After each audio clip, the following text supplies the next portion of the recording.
আজকে আমি বানাবো চিকেন আলুর পাকোড়া। এই জন্য কিছু কেটে নিলাম, পেঁয়াজ, ধনেপাতা, কাঁচা দিয়ে দিলাম কিছু মশলা, আদা রসুন বাটা, লবণ, হলুদের গুঁড়া। আমি শুকনা মরিচের গুঁড়া দেই নাই, মরিচের গুঁড়া ব্যবহার করছি। আপনারা চাইলে শুকনো মরিচের গুঁড়ো দিতে পারেন। আর কিছু দিলাম জিরার গুঁড়ো, সামান্য একটু ডাল বেটে নিচ্ছে, দিয়ে দিলাম একটি কুচানো আলু। এখন আমি এগুলা একটু মেখে নেব। মাখানো শেষ, এখন আমি দিয়ে দিব ছোট ছোট করে কেটে রাখা মুরগির গোস্তগুলো। তেল গরম হয়ে গেছে, এখন আমি দিয়ে দিব কিছু পাকোড়া করে দিব।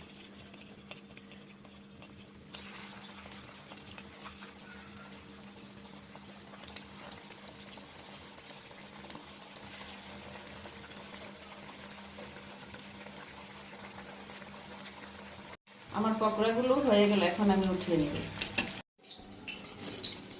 হয়ে গেল চিকেন আলুর পকোড়া। দেখুন ভিতরটা কতটা মুচমুচে।